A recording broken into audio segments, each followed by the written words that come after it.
introduce you to Mr. Lance Herndon. Lance Herndon was young, he was attractive, he was an entrepreneur.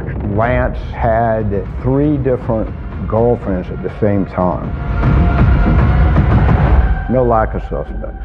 They found him in his bed and his skull was caved in. I think every bone in his face was broken.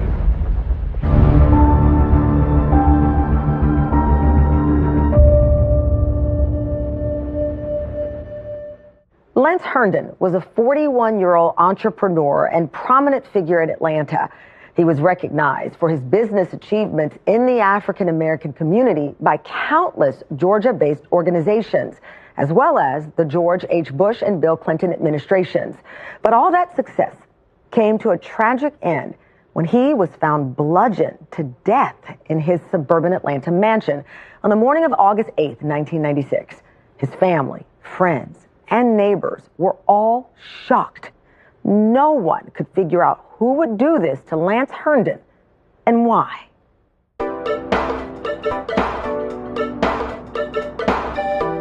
In the mid-90s, Atlanta was the place to be. Everyone wanted to be here, specifically if you were a Black American in the South. The Olympics was happening. It was making Atlanta seem like an international city. This was a place where you felt like you could come and live your dreams.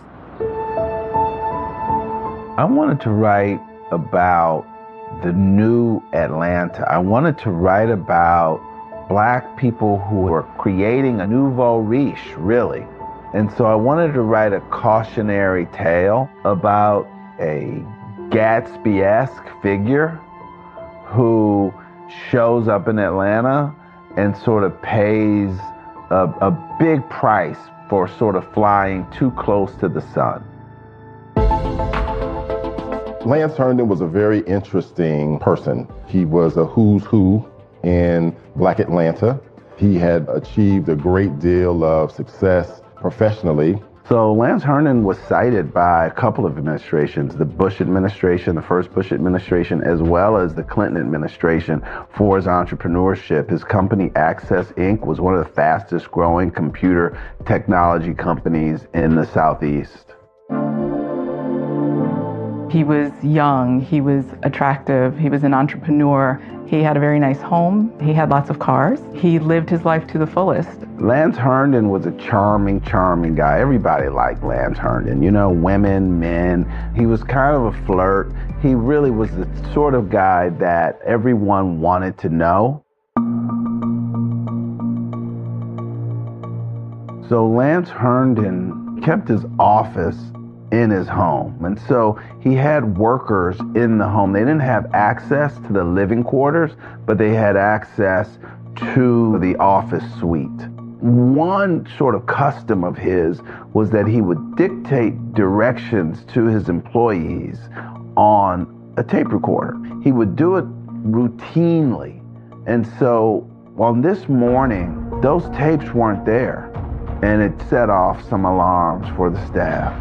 And so they called his mom. She came over and she went upstairs, and that's when they heard this scream.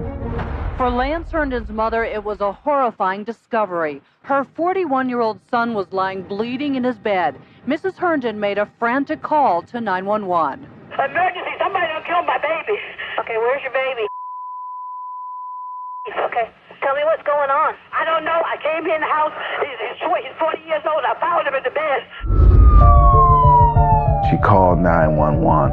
When they arrived, they found him in his bed with his arms sort of crossed over him, and he was nude. And his skull was bludgeoned and caved in. The garage door was partially open, but there was no sign of forced entry, no sign of robbery. Police said the highly respected businessman suffered blunt trauma to the head. Right now, there was no weapon located at the scene. The investigators interviewed neighbors and conducted a search of the area for evidence. There were no signs of any forced entry to the home. And on first glance, there was nothing taken from the home. And so at the time that he was discovered by family members, it was a real whodunit.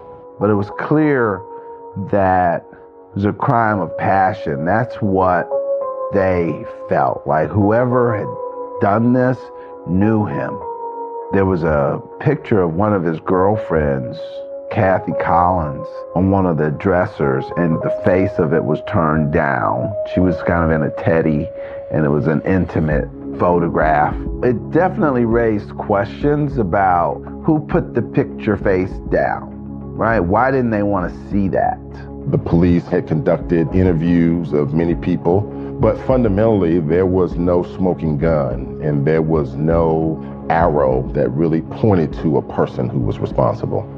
With Jackie Herndon by his side this morning, Mayor Bill Campbell said he hopes offering a $12,000 reward will shake loose a lead and eventually an arrest. This is a very difficult and gruesome murder for all of us.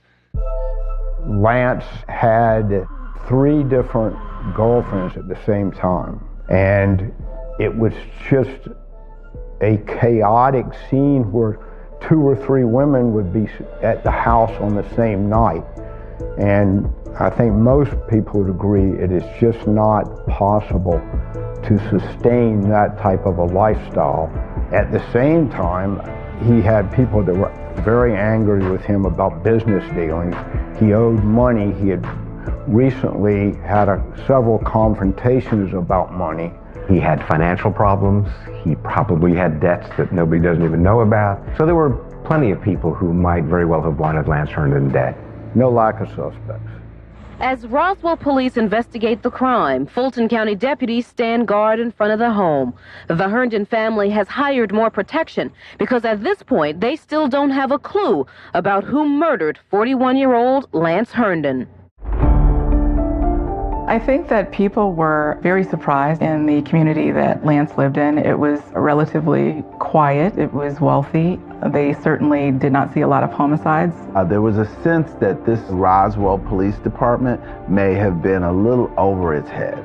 When the Roswell Police Department brought their case to the Fulton County District Attorney's Office for assistance, there wasn't a whole lot there. Well, it wasn't really until the Georgia Bureau of Investigation kind of moved in that it just got that sense that, look, we have this now, let the big boys handle it. There were no fingerprints. It apparently had been wiped out, but that was enough for them to be very suspicious of her.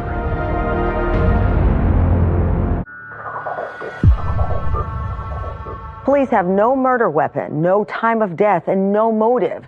What they do have is a long list of possible suspects. They begin their investigation by interviewing his inner circle, which consists mainly of women with whom he's intimate. In a homicide case like this, the police look at all persons in his inner circle, and certainly the recent divorce between Janine and Lance was something that they looked at very carefully. So the first suspect would have naturally have been his ex-wife, Janine Herndon. She actually was dating someone at the time. She was able to prove her whereabouts, and they quickly dismissed that. Talana Caraway was an old girlfriend of Lance Herndon who, at the time of his death, worked in a part-time basis as a receptionist in his home office. They were generally known to be very good friends. They shared lots of personal details with each other. She actually went to Lance's house that night, but it was at a time that was incompatible with the time of death. So she was more or less excluded because of the timeline. The third suspect probably would have been Kathy Collins.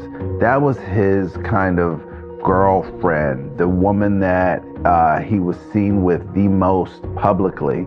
She had clothes at his home. They traveled together. I think he viewed her as someone that he might develop a longer term relationship with. Kathy Collins, who we referred to as Miss Hollywood, she presented like some Hollywood starlet. Kathy Collins was at a restaurant near Lance's house with her niece, and apparently had stayed at that restaurant for several hours on the night Lance was killed. We thought it strange that she was so near the scene, and when I looked at her bill from the restaurant, it was only a few dollars. Norvell Harris, as I understand it, was a business associate of Lance Herndon's, who at the time had some complaints and some disputes about financial issues between the two of them. He had made some threat, allegedly, that he would get back at Lance. And then Dion Ball, who was his mistress, really. He was seeing her, he had been seeing her for a while, had been lavishing her with gifts, and she was married. Dion Ball was a beautiful young woman. She worked at MARTA, which is the transit system here in Atlanta, and she was also a student. She went to Georgia State University. She was working. Lance Herndon walked in one day to the MARTA offices, and that presumably is when they saw each other. She would later learn that he was having a birthday party. She had really finagled her way to get invited to his birthday party, which would have been in April of that same year, about 4 months roughly before his death. And over the course of those 4 months, they developed a physical, mostly, relationship. Well, he'd give me money every week. He'd pay for my school fee and buy my book. And he basically gave me a credit card, too. He quickly puts her in, in the good life. He gives her a credit card. He gives her a Mercedes. He had a pretty strong relationship. And at some point, I think he just wasn't doing as well financially. And I don't know how many girlfriends he had. He probably had several. But he decided to cut back. And he basically asked her for his car back and the credit card back. Was it $1,500?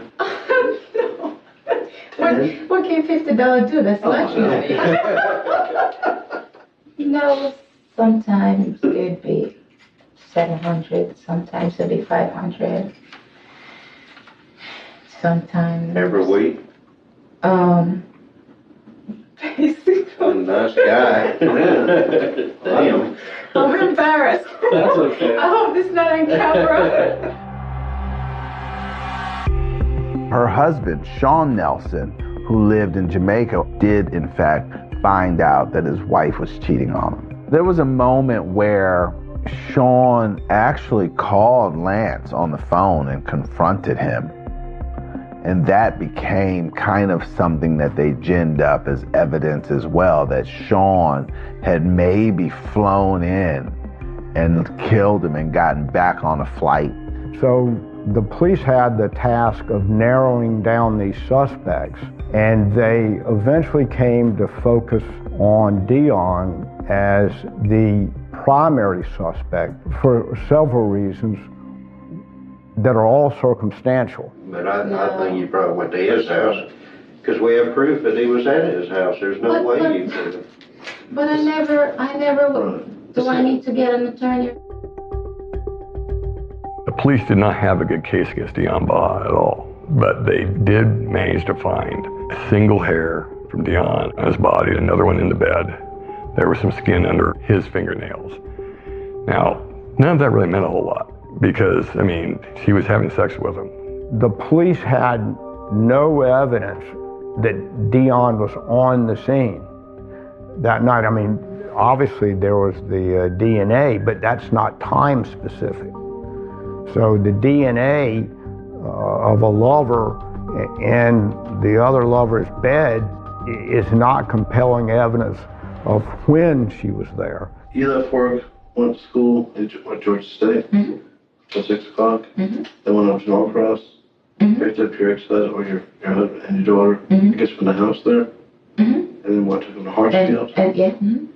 So about 8 o'clock, you're driving back from Hartsfield and you call Lance. No, because I didn't drive right back. I didn't come right back from the airport. I stayed there until they got on the plane, and then I came back. Dion Baugh claimed at the time, when she was interviewed by police, that she was actually at home on the night that Lance Herndon was actually murdered. But she also contended that Lance Herndon had come to her home about 9:30 in the evening to bring her a laptop computer for her to use to do schoolwork. He only stayed for a few minutes, and then he left and returned to his home. I've gone over in my mind so many times, I wish I'd let him stay with me. I wish I'd let him stay with me. Did he want that? Yeah, but I don't know. I just dropped my daughter at the airport, and I was just kind of depressed. I didn't want to be bothered with anybody. I just wanted to be there by myself. There wasn't an eyewitness at all putting her there. There were no fingerprints. It apparently had been wiped down. I don't think they found any fingerprints. That was enough for them to be very suspicious of her. The big break in the case was when I got a phone call from a lawyer here in town. We learned some very interesting and damaging evidence.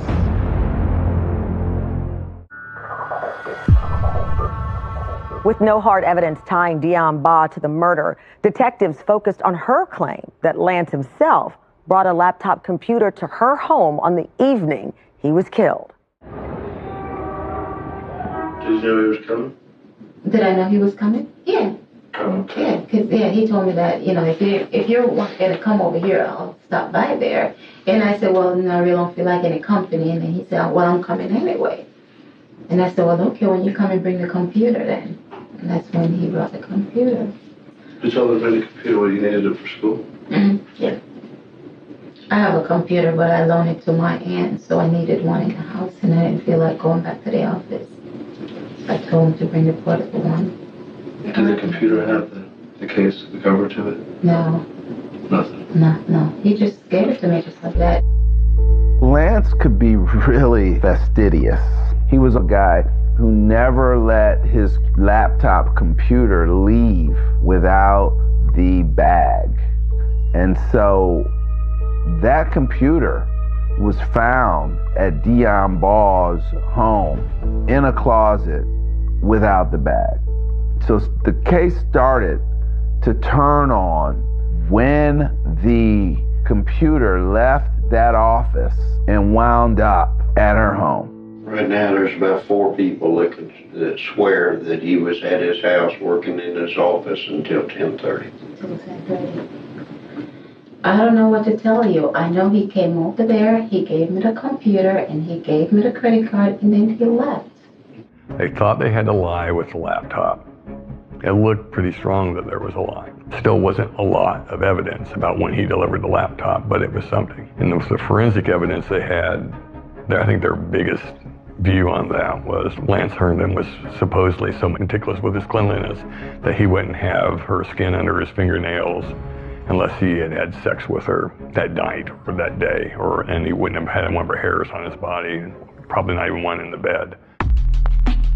This was a guy who also wouldn't even eat spare ribs with his hands, I mean, he ate it with a fork, right? This is a guy who showered 3 or 4 times a day.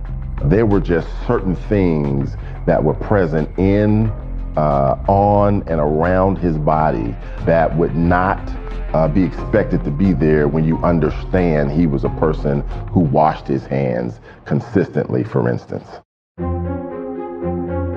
The big break in the case was when I got a phone call from a lawyer here in town who represented Sean Nelson, who was the husband of Dion Baugh, that indicated to me that Sean wanted to give me some information about my case.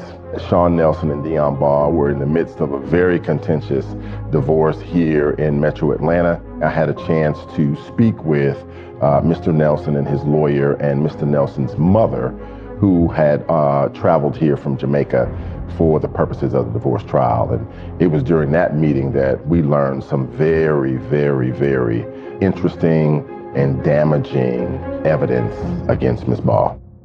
Dion told the police that she had not been to Lance's house the night he was killed, but Dion's mother-in-law later told police, no, Dion told me that she was at the house. So the way the state prioritizes that, is that's our break. And now we know that she was there, and this contradicts everything else she's told us, and therefore she must be guilty. That statement from the mother-in-law is what actually got the trial going. Mr. Nelson described for us an argument that he had had with Dionne Ball, and ultimately that argument led her to say something to the effect of, if you keep messing with me, Sean, I'm gonna beat you upside the head the same way I did Lance.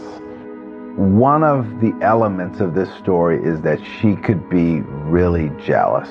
And there was a moment in which she'd come by and she looked through the window because Lance didn't answer the door, and Dionne saw Kathy Collins in the house, and Kathy had a nightgown on. And Lance, very cowardly, did not answer the door. Instead, he called the cops. But in the end, they arrested her because she didn't leave. So the next day, she was supposed to go to court, and Lance was supposed to go and sort of get her off, to sort of say, big misunderstanding, and his calendar was always tight, and there was nothing on his calendar. So the thought is that she slept with him that night, he went to sleep, she went downstairs and saw that her case, which was coming up the following morning, was not on his calendar, and she was livid. The state had evidence, obviously, of a motive because it appeared that Lance was losing interest in her. The state had some evidence of DNA. They had evidence that she'd been at the house that night. So clearly there was proximity, there was opportunity, and there was motive. And often that's all the prosecution needs to go forward. We're ready to go, Mr. Rucker. You ready to? Okay, go right ahead. So it's all circumstantial, and Clint Rucker has one significant problem, and that is the murder weapon.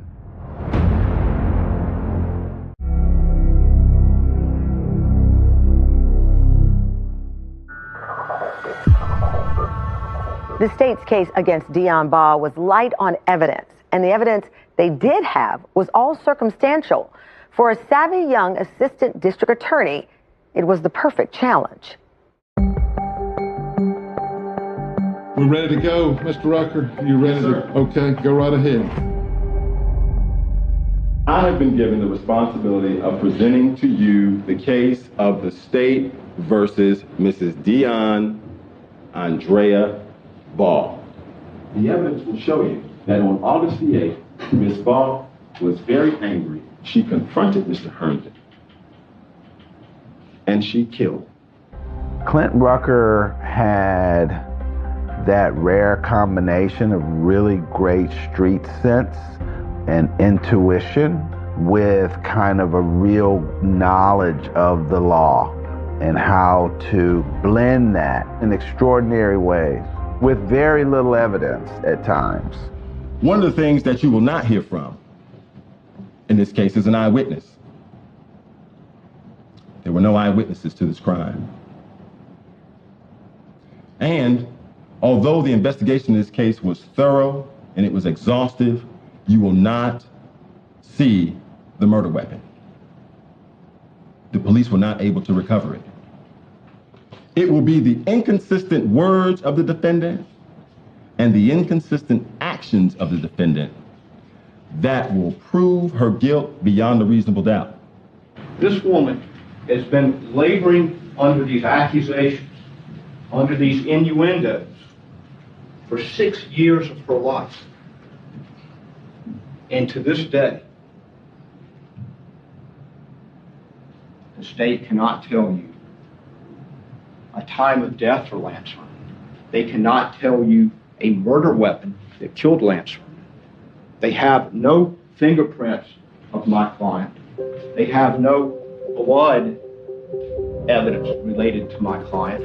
The defense pushed back by saying, look, Lance Herndon absolutely was a man about town. But within that, there were a lot of people that didn't like him. He had a lot of money floating around and debts that he owed.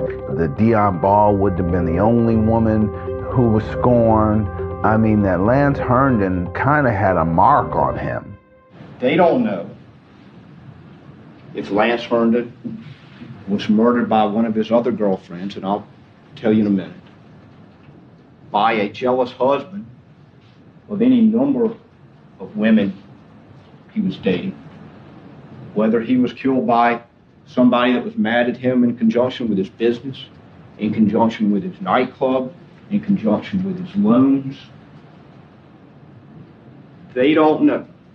I wanted the jury to see that there's no real reason to believe that this one lady did it, Dion Ball, compared to the 3 or 4 other lovers and the bad business dealings. Why is it that the state is so convinced that she did it in the absence of any real direct evidence? As you step on into the room there, you see the victim laying there. You can readily see that he had been bludgeoned very severely. The blood spatter on the wall showed that he had been struck numerous times. The first blow was to the back of the head. He was sitting on the bed. That blow it by itself, if it came down hard enough, would have killed him, because that's the softest part of the skull. But after that, she just battered his face at least 10, 12 times with blows that pretty much devastated it and made it, very personal. How did you set up the interview of Miss Ball on the 17th? We called her and asked her to come to the office to talk to us. Did she agree to do so? Yes, sir. If I'd known I was going to go on camera, I'd look better. Oh, that's okay. At that time, who were suspects? There were several. I mean, the people who were within his life. Okay. Hadn't ruled anybody out yet? No. It seems to me that we found out, that he was seeing all kind of young ladies. Really? He had a lot going on. And I was kind of curious, why you would put up with that. Why did you stay with him when he was cheating on you? Because I didn't know. The one time when I went, the one time I saw that girl in there, I never said anything to him. That one I just kind of dismissed. But the night when I got arrested, I got upset. I said, obviously there was something going on, and maybe I need to terminate this relationship right here and now. And he swore to me that he told me so many different stories. I really don't know which one to believe, to be honest with you, even till today. When they played the police interview with her, the courtroom was very quiet. It was obviously, in that interview, she comes across as someone who felt very jilted by Lance and very wronged by Lance. Do you know that he was going to end the relationship? What relationship? With you? Did he plan on it? No, I was the one who told him that I wanted out of the relationship. Well, the other side of the coin was he was the one who wanted that end the relationship and take the car. Who said that? Well, there's tapes and besides people. So he was going to terminate the relationship with me. I can't imagine it not having an impact on the jury at that time. Of the questioned head hair, the 5 that you recovered from the victim's body in the medical examiner, were you able to get a match from those head hairs? There were 2 head hairs that could have originated from Dion Baugh, 3 head hairs that were consistent with Lance Herndon. Of course there was evidence that linked her to the house. They were lovers. She spent a lot of time at the house. You just have 2 hairs and a little bit of skin among 2 people who were sexually involved with each other. Doesn't seem like a lot of evidence. And in fact, you can't testify as to how long the pubic hairs of Ms. Ball and or head hairs of Ms. Ball have been there, can you? No, I cannot. What complicated the DNA evidence was that Lance Herndon was quite the playboy. And so there were a lot of women in and out of his bedroom. Now, were any hairs that were found that in fact actually excluded my client? There were 2 head hairs from the tape list that did not match the known head hair of Dion Baugh. There were also 3 pubic hairs from the victim's right side that did not match Dion Ball. So it's all circumstantial, and Clint Rucker has one significant problem, and that is the murder weapon. During the course of the investigation, we discovered that the murder weapon was a crescent wrench, much like this one. This wrench, or something similar to it, is the closest thing of all, because it has characteristics that satisfy the injury patterns on his face and head. The medical examiner was able to talk to the jurors and explain how even these striated toggles left marks on the face of Lance Herndon that were consistent with the wrench when we laid it down against the photographs. It was really just phenomenal testimony about how Mr. Herndon was killed. Clint Rucker, it looked like he himself could have put the entire case into jeopardy. It was a huge deal.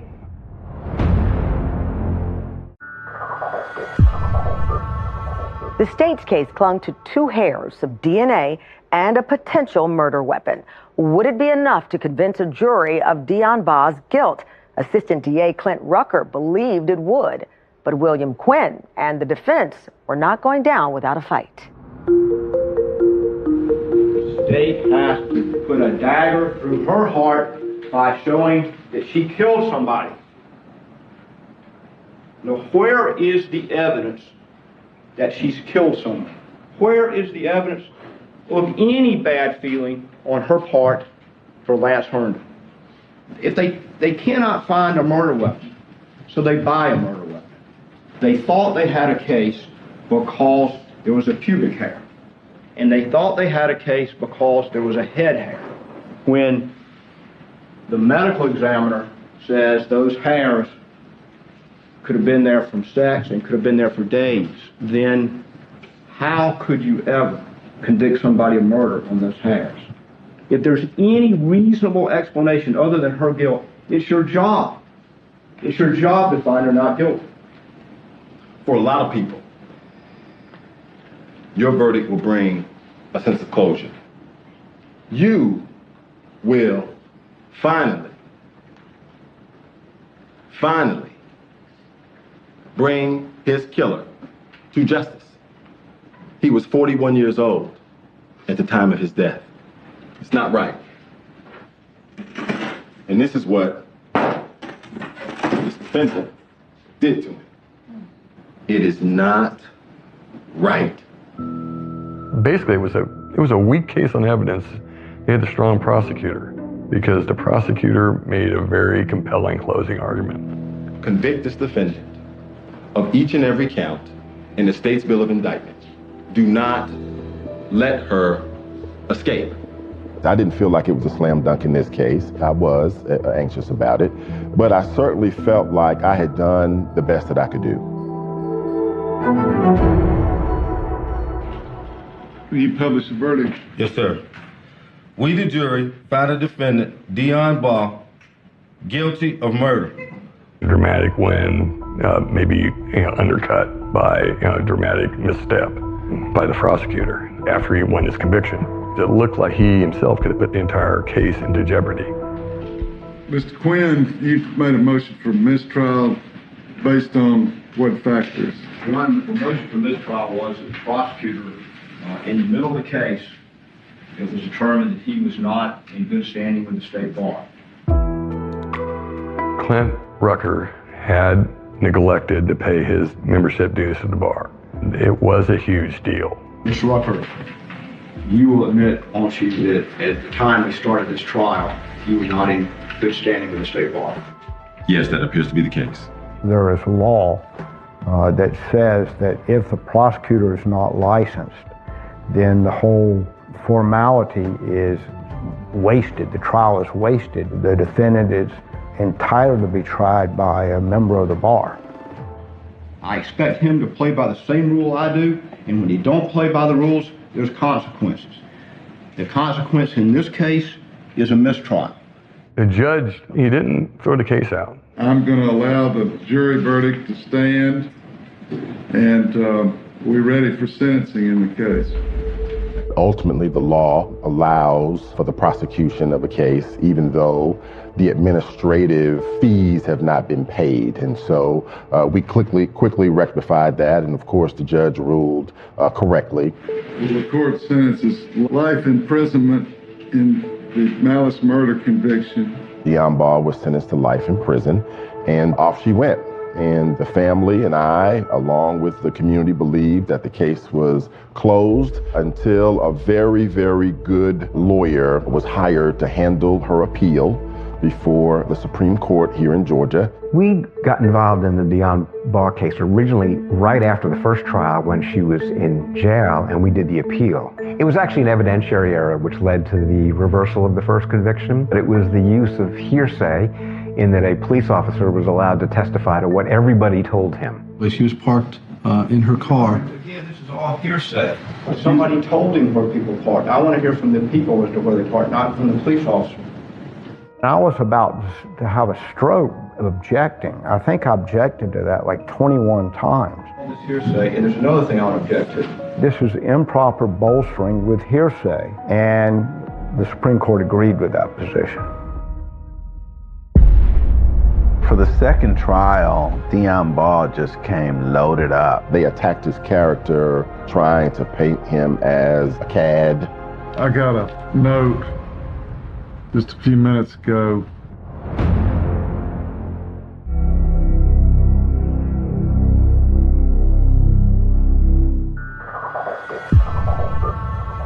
Dion Ball's second trial began in October of 2003, 7 years after Lance Herndon was found bludgeoned to death in his Roswell, Georgia mansion.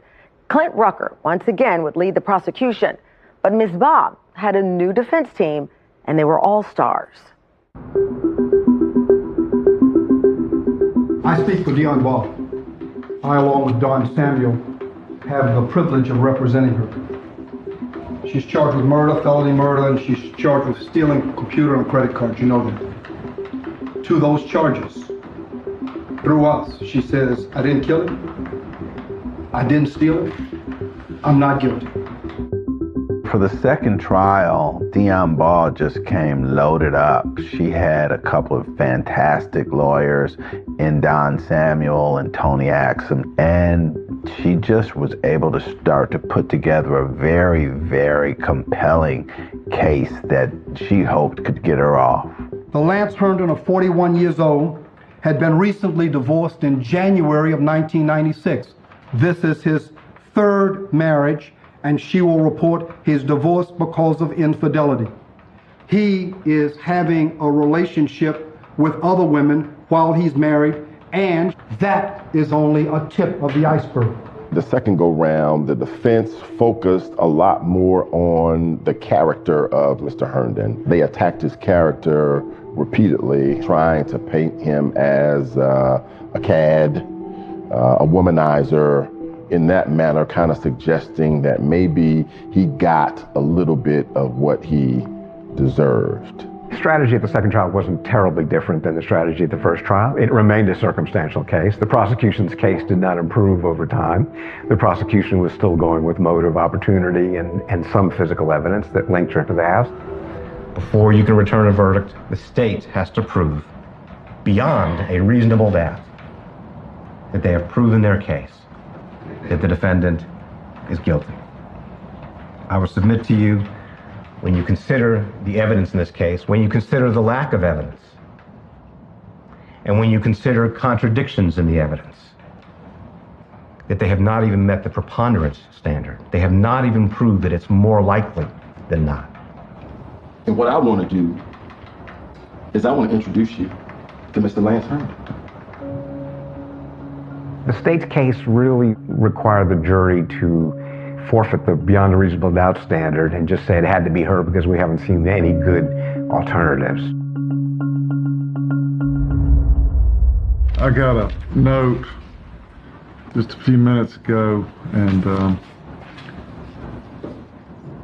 that says Judge Baxter, the jury is hopelessly deadlocked, signed by the foreperson, and I'm gonna bring them out, declare a mistrial, and I guess we'll start over. They were not going to get a conviction. It was not going to be a unanimous verdict. And Judge Baxter said, okay, forget it. We'll start over again. I think most defense lawyers would tell you if the client walks out of the courtroom the same door that you walk out of, it's a win. Of course, the downside is you got to start trial number 3. I was prepared to go back to trial a third time until the untimely death of Special Agent Sam House from the Georgia Bureau of Investigation. He was the person who processed the Lance Herndon crime scene. The testimony that he provided could only have been provided by him. And so with his death, we were automatically put in a position that led us to conclude that we would have to compromise and make some offer in the case, something that would perhaps hold her accountable with a sentence that was less than a life sentence. She knew her life wasn't coming to an end, and she made, I think, a rational decision, whether she's guilty or not. I'm not a judge. She said, I'm willing to accept that offer and put this behind us. So I'm going to accept the plea and sentence you according to the recommendation and the agreement between the parties in this case. After 8 years, Dion Baugh admits to the judge for the first time that she killed her former boyfriend, prominent Roswell businessman Lance Herndon. Mr. Herndon's family were in agreement with us to resolve the case in this manner. Quite frankly, Jackie Herndon, Lance Herndon's mother, was emotionally worn out. She took a plea of guilty to a lesser charge of manslaughter and received a 10-year sentence. I'm just glad for it. It's no closure, but at least it's ended.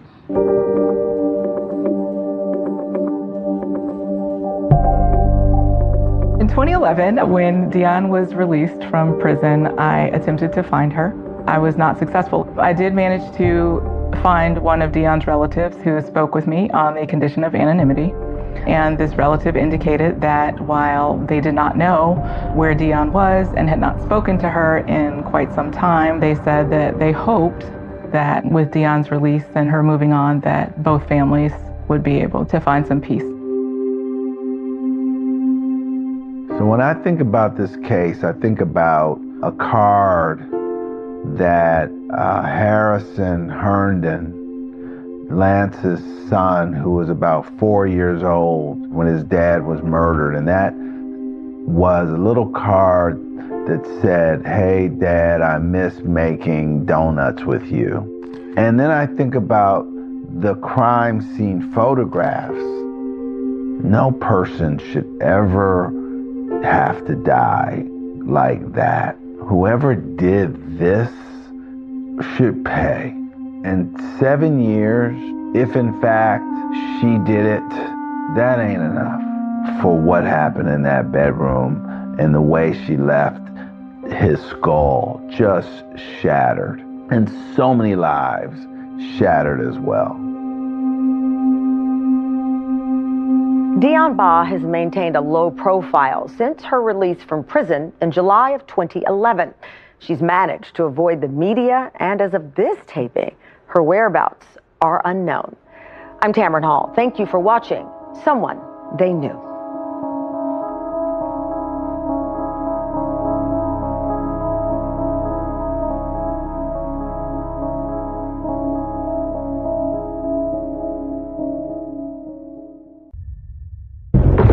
Washed up into his backyard was the body of a young woman. The victim becomes important. Who are they? What's their background? I talked to enough mass X-Men. I leave. There were a number of other people who could have equally committed this crime. DNA evidence is the gold standard. Juries see a tiny bit of evidence and jump to wild conclusions.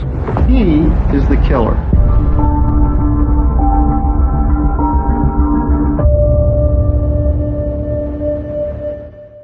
The towns in Brevard County along the east coast of Florida attract a beach-loving crowd. Endless sunshine, crystal clear waves, and 72 miles of pristine sand they call the Space Coast. It's safe, fun, and for many, a place to have a good time. That is, until the party ends. So it was a typical July morning in Brevard County, Florida. hot, muggy, kind of muggy where you feel like you're walking through soup when you step outside. And this retired judge stepped out onto his back lawn on South Merritt Island, and he noticed this really pungent smell. And he followed the scent to the edge of his property and found there was what he thought at first was a dead manatee that had washed up into his backyard. And then he quickly realized, and was shocked to find that it was the body of a young woman. So of course that starts the investigation. Not knowing what you have, could it be a drowning, could it be somebody fell off a boat? Until you get to the body and actually take a look at it, then you get a little bit clearer picture of what happened. When they got to the body, they found out that it was bound, had duct tape on it. At this point, it looks more like a homicide investigation is going to take place.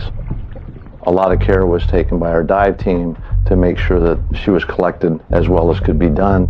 Police believe that her body had been in the water for about 3 days, so heavily decomposed.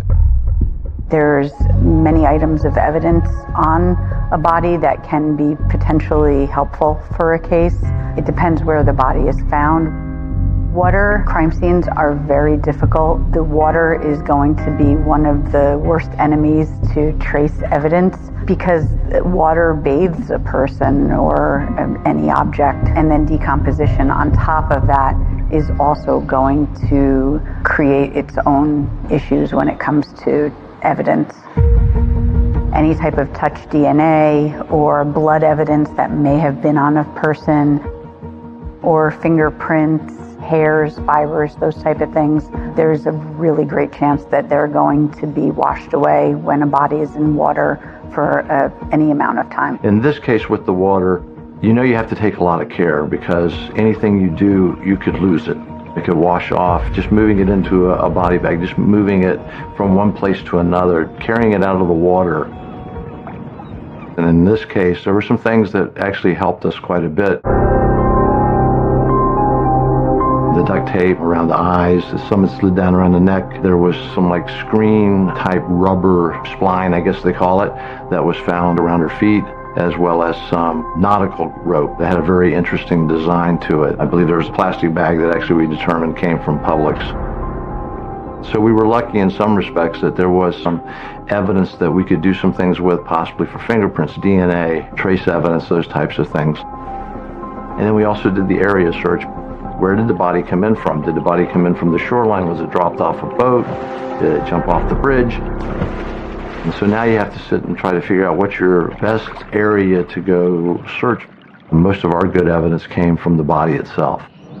One of the ways that crime scene investigators or coroner's offices will identify human remains if they've been in water is called degloving, which is taking the skin off of the hands and then rolling the fingerprints to get latent evidence with using your own hand in each finger. Identification took a couple days. We were lucky in this case that we were able to get usable prints and found out that this person had been arrested, that the prints looked to be a match, and found out that it was Misty Morse. So the victim was Misty April Morse. She was 22, blue-eyed, really friendly, very gregarious young woman. We were roughly the same age, and everything that I've heard about her has been very positive. She seemed like a girl that was still close to her mom and close to her family, but she liked to party.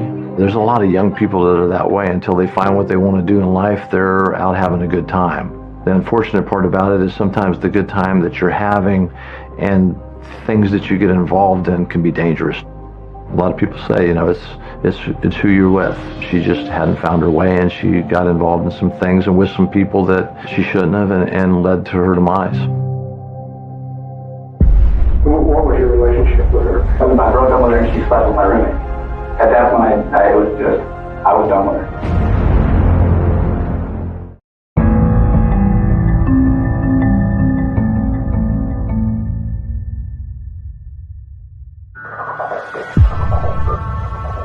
Tragedy is very clear. A young woman's dead body bound and violently thrown in the water.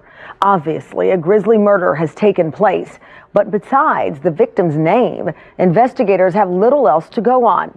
Who would want to kill Misty Morse? Once the person is identified as Misty Morse, now people are assigned to go find out everything they can about the victim. You know, who are they? What's their background? particularly what have they done in the last 24 to 48 hours? Where were they? Where did they go? She had a number of male friends in particular that she would spend time with who had, I guess you could argue, a questionable background. And so police had their work cut out for them. She had been at a party. She had not come home, which was not out of the ordinary according to her mother, that she would leave and sometimes not come that night. Might not be seen again till the next morning. But for her to not hear from her on into the next day and the day after, as we talked to her, she said, I was starting to get worried and I was going to give you a call. These kinds of crimes are rarely random. It's really someone that the victim knew, either intimately or at least as an acquaintance. They started to deep dive into the people that she knew, that she hung around with routinely. So one who stands out, for example, was Teddy Underwood. He was a guy who already had multiple felony arrests in the state of Florida, battery, sexual assault. So, right off the bat, police, of course, would raise their eyebrows a bit. They interviewed another fellow named Bobby who they learned had her driver's license ID, which also seemed a little bit strange. Both of those gentlemen seemed like they were very cooperative, and over time the homicide detectives were able to realize, okay, they don't necessarily check all the boxes of what we're looking for. H-U-C-K. Brent Huck becomes kind of the focus of the investigation because of interviews with people that have said they had a rocky relationship. There was some violence prior in the relationship. Do you solemnly swear the statement you're about to give is the truth, the whole truth, nothing but the truth? So you got it. I do. Brent Huck was a 28-year-old charter boat fishing captain. You military or what? Yeah, I was in the military for 4 years. 40 years. Navy. And he told a lot of people that he was ex-Navy SEAL. He was not a Navy SEAL, but continued to tell people that he was a Navy SEAL. He had an interesting background. He came from a family, to my understanding, that had financial security. He had a very confident air about him. He seemed like one of these people that sort of felt like the door was always going to open for him, and the world was kind of his oyster. So you didn't really get the sense that he was a really hard scrabble kind of guy that was, working his way up from the bottom type of situation. Right now we're kind of at a loss. We're grasping at straws, trying to get any information we can on Jesse, and we feel you probably have pretty good sources on what she does and who she hangs out with and this kind of stuff. Brent was very cooperative in the beginning. You're not in any trouble. You're not under arrest. You're free to leave at any time you want. Oh, I'm there. You're on your own free will, so. More than one outlet. That's why my first question was, we just appreciate you coming down and filling in the blanks. Okay, that's what we need, is someone who knows her. Best way to describe him, very confident, arrogant person who probably didn't care about too many people other than himself. Even coming in to talk to us originally, a little bit of arrogance there. Now, some people come in and want to talk to us because they want to find out what we know. A, am I a suspect? B, what does the police know? And how close are they? The second thing is some people come in and want to talk to us because they believe they're smarter than we are. And he falls into those categories. So what do you think? My first reaction, she got into something she couldn't handle. She got into either somebody got high with her and flipped, or she picked up the wrong John. I mean, I don't know if she's for sure that she's working over in that bar, or she's walking around with that much money. That's the only thing she could be doing is hooking. In one of his early interviews, he told police that he had actually talked to her the night that police believed that she was killed. When was the last time you actually talked to her on the phone or anything like that? Wednesday morning, night, day? Wednesday late night, probably a Thursday sometime, early morning. Okay. You need to stop telling this. What he said was she had told friends that she was pregnant with his child. Stop calling me. And he was already in a serious relationship with someone and was very upset that she would tell people that. Whether or not it was true, he was upset about it. And so he told police he had called her to basically chew her out on the phone and confront her about, what she was telling people. Clearly she cared for him, and they had been dating on and off again for quite some time. What was your relationship with her? We started dating from the time I met her. She came to live with me in my house for a while, or stay with me in my house, not really live. The relationship deteriorated. And then I broke up with her and she slept with my roommate. At that point, I was done with her. I did go to sleep with her after that. What about other boyfriends? She dated she said she was dating some hockey player. And I never got a name out of her.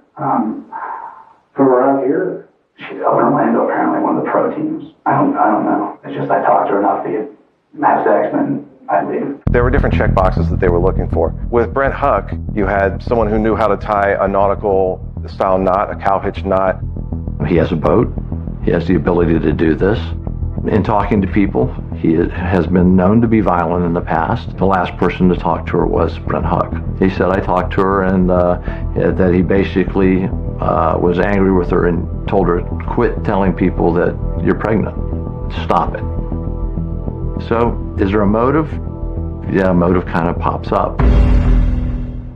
As they're going through the evidence, they're finding some hairs on the tape, and they were sent off and they came back and they were canine. Brent Huck had a black-haired dog. Well, now bells and whistles go off.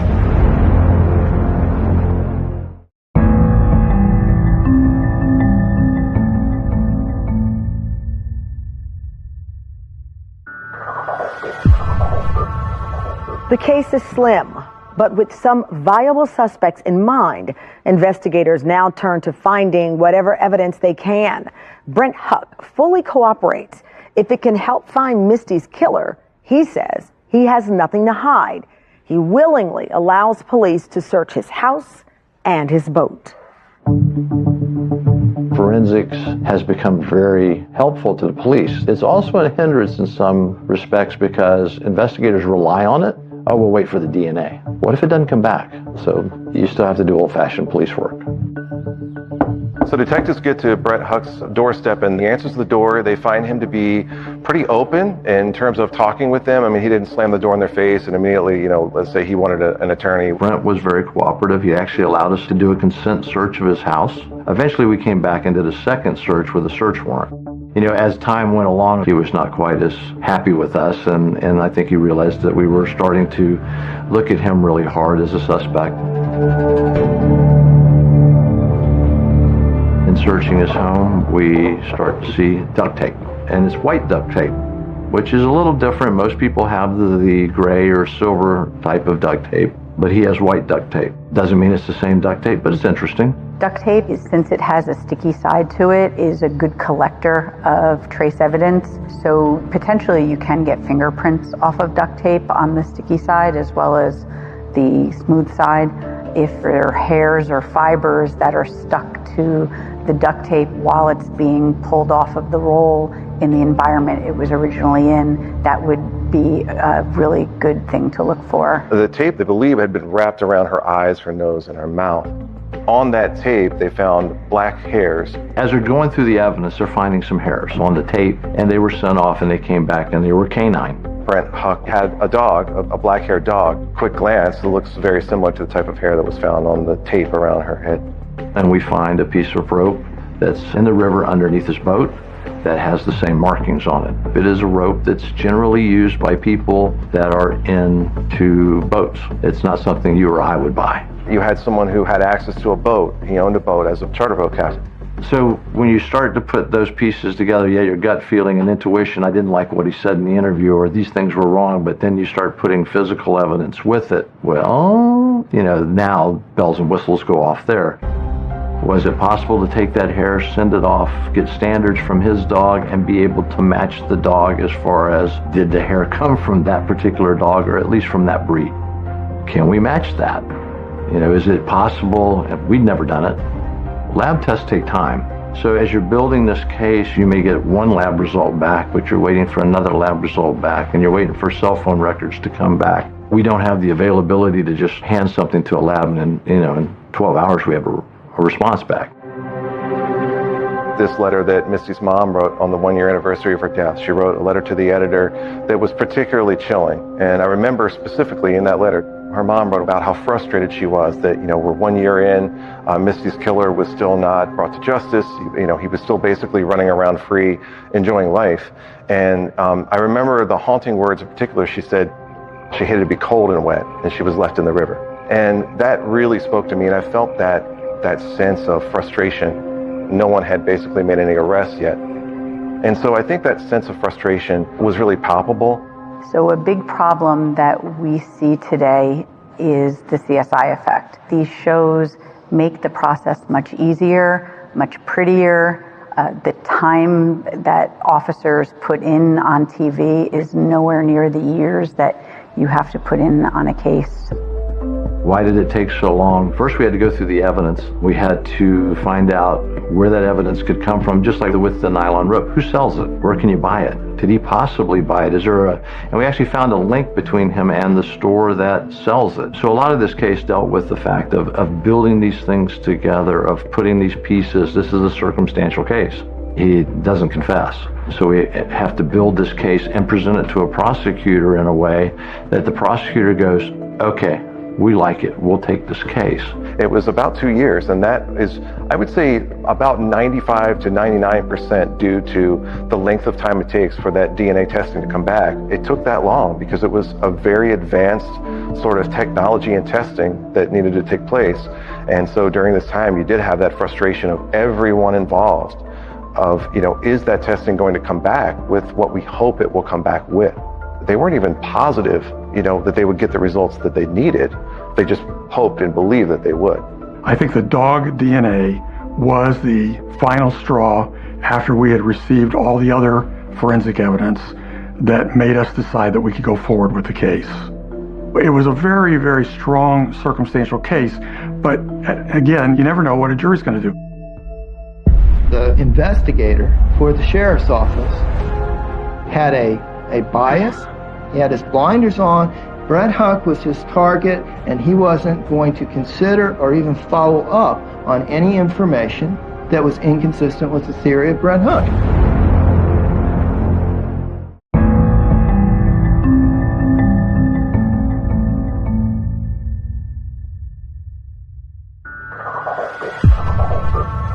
Years go by before Brett Huck is finally arrested for killing Misty Morse and sent to trial. But while the scant evidence may all look to point to one person, Huck still professes his innocence. The prosecutors will need to prove that he is the killer, and that may be an uphill battle. This is a criminal case. The defendant is charged with the crimes of first-degree felony murder and kidnapping. Some years before this case, I was assigned a case involving Brett Huck's father. He was accused of lewd conduct in front of some children, and I was assigned to prosecute that case, and we did successfully prosecute that case. And Brett Huck's father was sent to prison. Jump ahead, we were trying Brett Huck. And Mr. Huck Sr. was in the courtroom during his son's trial. We kind of acknowledged each other, and actually he seemed kind of friendly towards me. So, I don't know. Here I am prosecuting his son for first-degree murder, and he seemed to be fairly warm. State, you may proceed when ready. More than 15 months before Misty Morse's death, she was involved in a relationship with the defendant, Brett Huck. The state had a really tough case to present here because there was no smoking gun. You're talking purely circumstantial evidence. Serious relationship ended approximately 15 months before her death because of her having interaction or socializing with Mr. Huck's roommate. The relationship did continue, however. They still saw each other. They still had intercourse with each other up until the time of her death. That plays a role in this case because Mr. Huck had, in October of the year prior to Ms. Morse's death, become involved in another relationship. And that relationship was with Michelle Dwyer. You have one piece of evidence relies on another piece, relies on another piece, relies on another piece. So you have this very intricate puzzle piece that they are laying out. None of these pieces, I think, on their own really have that much weight. It's when you put them all together. You'll learn that the last two phone calls that Misty Morse received were from him. During the interview with Mr. Huck, he agreed to allow his home to be searched. And the police, when they got there, they started finding things. One of the first things they found was a piece of wadded up white duct tape. And they found a piece of screen spline manufactured out of the same machine as the screen spline that was found on Miss Morse's body. There were no eyewitnesses. As far as the strategy in this case, it was to gather as much forensic matching as we could between the items that were found in Brett Huck's parents' house and the items on Misty Morse. Good morning, ladies and gentlemen. Again, I'm Greg Eisenmenger. I have the pleasure of representing Mr. Huck at this trial. The state's case in this is what we call a circumstantial evidence case. The first step is to analyze the evidence. It's been my experience that the defense will come out of the evidence and then see how that impacts the state's ability to prove their charge. This case is predicated solely on the fact that Ms. Morse was found tied up and disposed of in the river, which is a terrible thing, but it does not mean that the state can prove that even a murder took place or that a kidnapping took place to the standard that the law requires, which is beyond a reasonable doubt. And at the conclusion of this case, we're going to ask you to do the duty that you swore to, apply that standard of proof to the evidence, and return a verdict of not guilty. A circumstantial case, you have to make sure that you've got all the circumstances lined up, hopefully a significant number of them, and that matches the things that you found at the crime scene. Let's talk about the two vein ropes. Exhibit 21, which purports to be from the victim, and Exhibit 73. I had started off with the general examination. They were consistent visually. I then attempted to put the damaged ends back together, kind of like you put pieces of a puzzle together. It's called a fracture match exam in our laboratory, to see if I could say that they were at one time a single piece.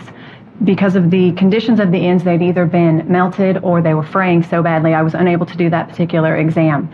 At that point, I went into a general construction exam where not only visually but microscopically I looked at the construction of the two pieces of rope as well as the fiber components that were making up the rope.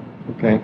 And what observations did you make during the microscopic visual examination?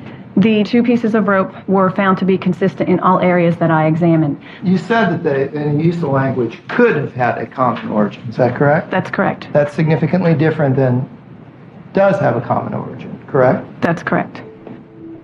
Can you come to an opinion that you can share with us and share with the jury about the similarities between State's Exhibit 20, again the tape that came off the victim's eyes, and State's Exhibit 74, which was the tape that came from the defendant's residence? I learned a lot about duct tape. The duct tape was examined by forensic experts, and that was one part of the case that I handled. I learned more about duct tape than I've ever wanted to know. Based upon the correspondence of all of the major components of the two tapes, as well as the correspondence of the major chemical characteristics of the two tapes, I would conclude that those two tapes were indeed the same type of tape, the same grade of tape, and most probably made by the same manufacturer. However, I really cannot conclude one way or the other whether those two tapes either did or did not come from the same roll or the same batch of tape. Now, you have no way of knowing how much of this tape was distributed in Brevard County in the year 2000, do you? No, I don't. So we could have thousands of rolls, we could have hundreds of rolls, we could have tens of thousands of rolls. I would be more than willing to say that I would be comfortable that it would be at least thousands of rolls. For 2 years, we had the screen spline examined. What opinion were you able to reach concerning the exhibit that came from the garage the defendant was staying at and the spline that came from the victim, Misty Morse? After completing my microscopic examinations, I was able to determine that these two items were like one another with respect to all of their class characteristics, which would include color, texture, width, thickness, and the extrusion stria present on both of them were consistent along their entire lengths. So based on that, I was able to conclude that they were produced by the same manufacturer in the same manufacturing plant and on the same extrusion line. It turned out that the screen spline on Misty's body and the screen spline that was found in Brent Huck's house actually was manufactured by the same company in the same what they call extrusion line. That was something that was very significant, but it took us time to find that out. Defense and prosecution definitely use forensic evidence differently. Oftentimes, the defense can't contest the evidence that the state presents in terms of the forensic evidence. If the defense can't find a witness that will challenge the state's witness. Then they fall back to, was the evidence collected properly? How did the police handle the evidence before it got to the laboratory? The defense, they would sort of attack each piece to try to damage the credibility of every piece of evidence that they entered into the trial, to try to just chip away at it, knowing that every piece was crucial to the overall story that was trying to be told. Interestingly enough, there were also some hairs recovered that were dog hairs. That was really damning for this case.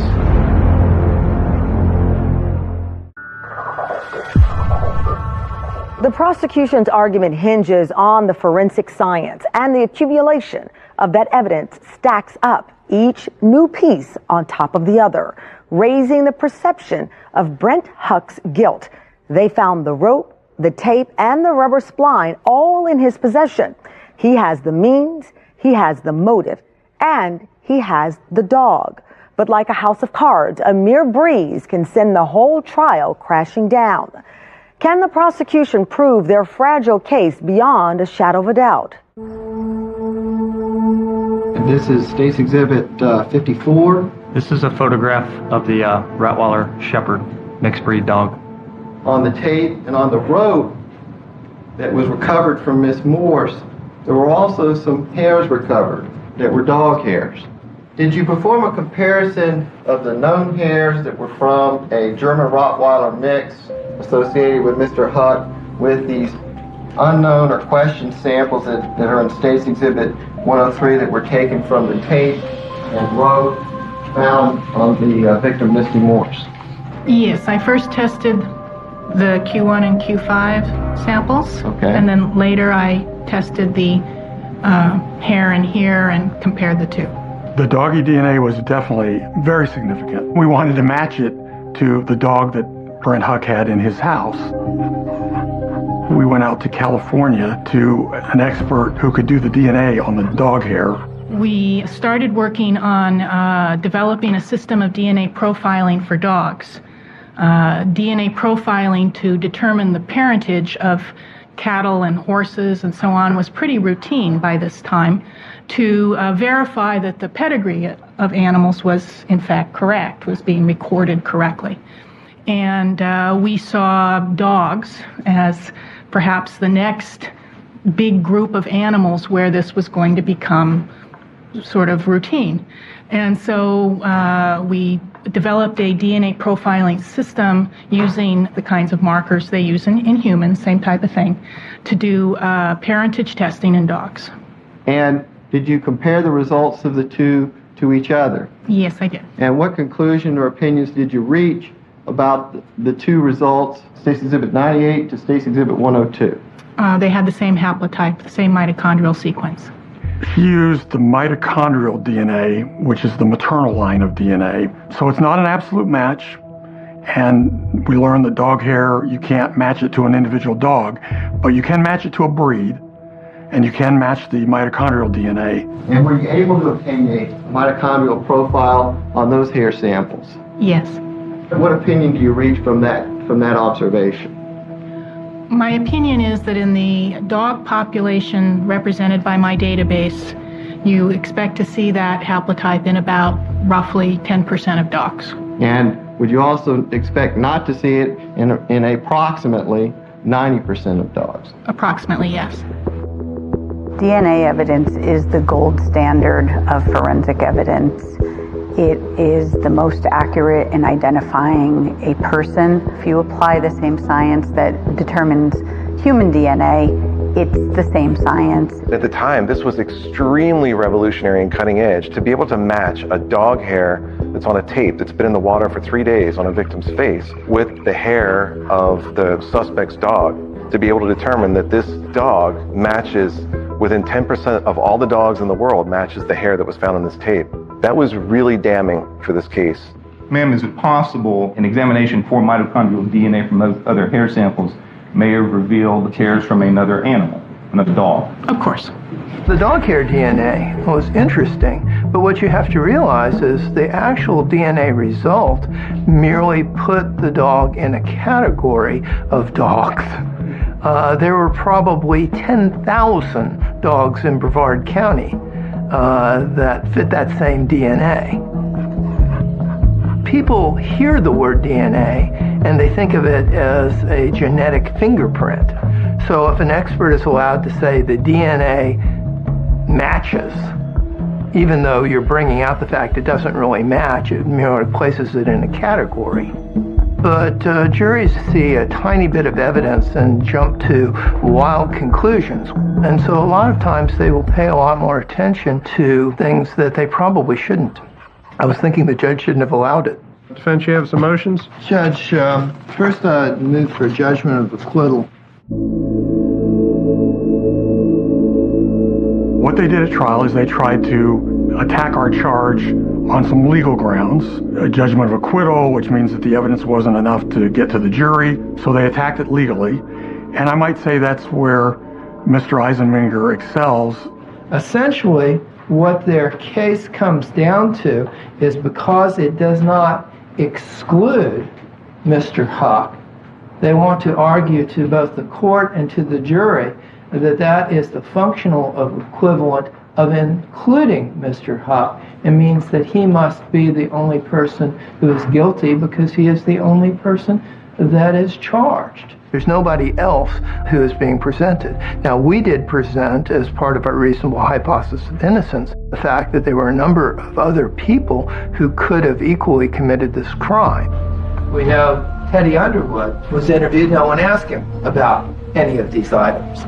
We know Bobby Cooper was interviewed, and no one asked him about any of these items. So again, has the state introduced any evidence to indicate that other people other than Mr. Huck had access to the same exact items? The answer is no. There are some other people looked at and crossed off that were with her within that time frame or had talked to her, and we were able to put alibis to them or clear them out by evidence. The burden of proof in the state is much higher. So your defense is to show that there are equally reasonable hypotheses of other people being guilty, and therefore there are reasonable hypotheses of innocence. The state attorney stands up here and says that all of the evidence was tied to the defendant and no one else. None of the evidence was tied to the defendant.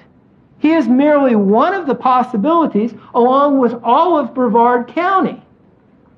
Because all they established is that there were 3 things found in the defendant's home that were manufactured by 3 things that were found on the deceased body. And all of the testimony is they couldn't tell you how much of that was available to Brevard County, so they haven't excluded anything. With the dog here, their evidence really only places it within, I think, 10% of the total dog population of the United States. There's absolutely no evidence how many German Shepherd Rottweiler mixes there are in Brevard County alone. We went through every one of their witnesses. The only level that the state's evidence reached to is that it did not exclude the state's theory. But it likewise did not exclude any other theory that was opposite. The facts themselves have to be proven beyond a reasonable doubt. The most that they've come to on all of these points is it doesn't exclude. That doesn't even reach a preponderance in the evidence standard, much less a reasonable doubt on any of this. They simply have not met their burden. We have the burden of proving the crime with which the defendant was charged was committed, and that the defendant is the person who committed the crime. When you think about it, prosecuting attorneys have a heavier burden, which we're willing to accept, than anyone else in the courtroom, because we need to make sure that everything is operating properly, that all the right decisions are made, and that nobody makes any serious mistakes. Because if the defense attorney makes a mistake, or the judge makes a mistake, and it's a serious mistake, you can get a conviction, but that case is going to come back on appeal, and nobody wants that. What we have to prove is that what we allege happened beyond a reasonable doubt, which means that there are no reasonable doubts out there. The true reasonable hypothesis of innocence is a reasonable doubt. And that's where there gets confusing. When you start using language like reasonable doubt and reasonable hypothesis of innocence, people are going to get confused that those are 2 different things, and they're not 2 different things. They're exactly the same thing. What he's saying is, I didn't do it. This is how it happened. That's my reasonable doubt. And we are saying, oh no, this, and this show that's not what happened. This is what happened. And we've shown you that beyond a reasonable doubt. I certainly recognized early on this was going to be a circumstantial evidence case. Certainly recognized and anticipated motion for judgment of acquittal. There are issues there. How many times do you get a case where you have 5 or 6 pieces of evidence that come directly from a suspect's residence or where he is living that match your crime scene? So it was a very, very strong circumstantial case. But what about the judge and the legal issues? How's that going to work out? I think it's clear to everybody that there have been better and stronger cases. It is a heart-pounding event for everybody.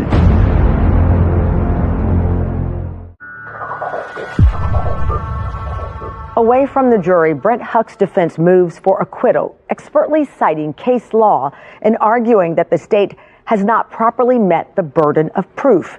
It will be up to the judge whether this trial continues or if Brent Huck can now walk free. I think it's clear to everybody that there have been better and stronger cases. I'm looking to see where the state's gone as far as meeting the particular things they need to meet. And in that light, frankly, they have met their burden of going forward and taking it to the jury. A motion for judgment of acquittal denied. State, you may proceed. Thank you. Ladies and gentlemen, it's a good day today. We're going to get to resolve this case. You're going to resolve this case. There are so many facets, dramatic and emotionally compelling facets to this case. You have a suspect who's, for 2 years has been basically walking around the community. So there was this sense, this thought of, okay, if it took 2 years for them to be able to arrest this guy, is justice going to be served here? You're given an instruction, and to a large extent, this is a circumstantial case. And circumstantial evidence can be used like other evidence if you believe the conclusory nature of what the evidence by itself or in combination tells you. And that's what we're asking you to do in this case, is look at this case as a total package. Closing argument in this case was just to bring home, again, how many circumstances, how many pieces of evidence, if you want to call it that, linked Brent Huck to this case. Now, the defense suggests that people blindfold and gag dead people. And the state suggests that's not reasonable. So we have this body that the doctor tells you, based on his experience and common sense, tells us it's a homicide. But you need to look at the rest of the evidence, and I'm talking about the dog hair. Dog was shedding hair. Hair got on tape. Hair got on rope. And who has a dog, a Sheba-like dog? Yeah. That's what you have to believe beyond a reasonable doubt. And I'm asking you to weigh this evidence out and do justice. And at the end of this case, when you've done justice, I'm asking you to return the verdict that speaks justice, that he is the killer. He killed Misty Morse. We had defeated all the legal arguments. We had presented every piece of evidence that we had. We didn't leave anything unaddressed. Well, ladies and gentlemen, the sheriff's office has all sorts of wonderful procedures that were followed sometimes in this case, but other times not. You can't find what you don't look for. And that's the story of this case. No one else. Huck is the only person they looked for tape. He's the only person they looked for rope, slime, clothing. That no one ever inquired about this proves that Mr. Huck is the only person that could have these things in all of Brevard County. That's really convenient, isn't it? The standard jury instruction on circumstantial evidence specifically says the state has the burden to prove the case beyond a reasonable doubt, eliminating all reasonable hypotheses. And it goes on to explain that there is one hypothesis that is consistent with guilt, But there's another hypothesis that is consistent with innocence. You must choose the hypothesis that is consistent with innocence. I, too, ask you to speak a verdict that speaks the truth. And there is no other verdict that is possible other than not guilty. Thank you. We wanted to focus on the standard of proof and try to get the jury to follow the law. Is the jury going to accept this case? It's a jury. You never know what a jury's going to do. But I will tell you this from a prosecutor's point of view, waiting for a verdict, when the jury comes back, it is a heart-pounding event for everybody. I remember seeing Brent Huck. He was sitting outside on this wooden bench outside the courtroom, waiting for the jury to decide his fate, and he was just casually talking to his family and flipping through Guns N' Ammo magazine the same way you would if you were sitting in a doctor's office just waiting to be called back. That feeling of, I just have to get through this so I can go on with the rest of my life.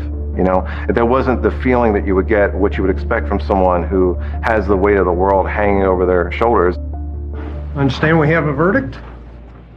In the Circuit Court of the 18th Judicial Circuit in and for Brevard County, Florida, State of Florida versus Brent Robert Huck. We, the jury, find as follows as to count one in this case. The defendant, Brent Robert Huck, is guilty of first-degree felony murder. We, the jury, find as follows as to count two in this case. The defendant, Brent Robert Huck, is guilty of kidnapping.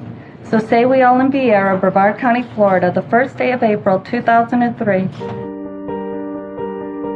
The jury decided that Brent Huck was guilty as charged of first-degree murder and kidnapping. He got life in prison. I've been doing this too long to be surprised by anything that a jury does. So I would never use the terminology surprising when I'm talking about a verdict. I would stick with it was disappointing.